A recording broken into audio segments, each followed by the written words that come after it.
Jared and Leah, newly married, yearned for peace. They had spent years in the bustling city, surrounded by noise and chaos. They left the city's clamor behind, seeking tranquility and a slower pace of life. Their new home, a charming countryside rental, promised a fresh start. The house stood old but sturdy, with a history etched into its walls. Ivy crawled up its sides, whispering in the wind, adding to its rustic charm. This is it, Leah, our fresh start, our dream. We can finally breathe here. Jared unloaded boxes, his heart full of hope and excitement for the future. Leah wandered the rooms, her hand trailing along dusty furniture, imagining the memories they would create. The air inside felt different. It was heavy, still, almost as if time had stopped. The scent of mildew lingered, a reminder of the house's age and history. Leah unpacked books, placing them on warped shelves, each book a piece of their past. Jared carried in their old record player, a cherished gift from his grandfather, symbolizing continuity. It's so quiet here, Jared. Almost too quiet. Do you think we'll get used to it? As the sun dipped below the horizon, painting the sky in hues of orange and pink, shadows crept across the lawn, casting an eerie stillness. The house felt strangely quiet, almost as if it was holding its breath. The silence was broken only by the ticking of the grandfather clock, a constant reminder of time passing. The landlord, a weathered man named Silas, arrived with an oil lamp. His eyes were deep-set, his face etched with years of hardship and stories untold.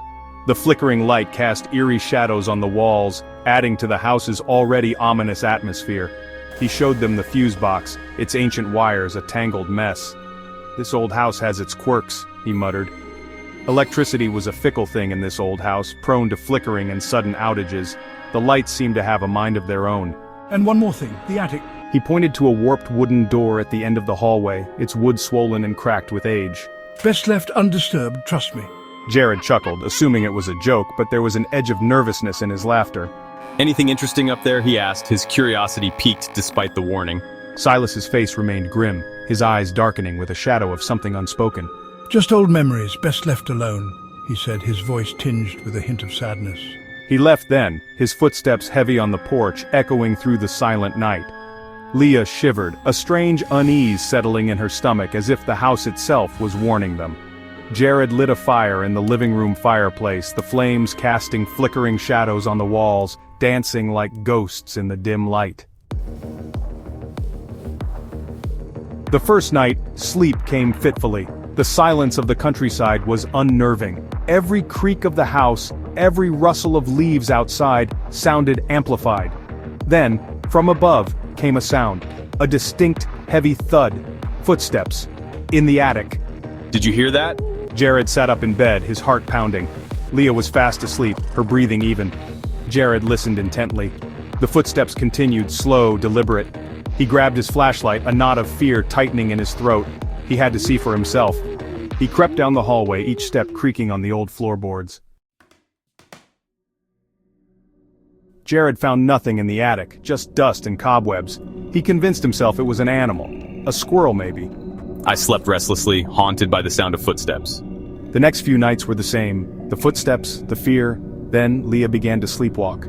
She would wander the halls, her eyes open but unseeing. He's here. She muttered under her breath, words Jared couldn't understand. He followed her one night, fear gripping his heart. She stood before the attic door. He's still here. Jared shook her awake. She looked at him, confused, then back at the attic door. Something's wrong. Her voice trembling. Days turned into weeks and weeks into months. The footsteps continued, louder now, echoing through the empty halls. A foul smell seeped from the attic door, growing stronger each day.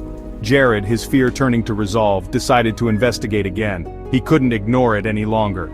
He pried open the attic door, his flashlight beam cutting through the darkness. The smell was overpowering, almost making him gag. He noticed a section of the attic wall, different from the rest. It looked newer, out of place. He pushed against it. It gave way, revealing a small hidden space. Dust and cobwebs filled the air, and there, lying on the dusty floor, was a skeleton. Its presence was both shocking and tragic. Its bones were old, brittle, and covered in a thick layer of dust. A wave of nausea washed over Jared. He could hardly believe what he was seeing. He stumbled back, his flashlight falling to the floor with a clatter. The attic, the footsteps, Leah's whispers, it all made horrifying sense now.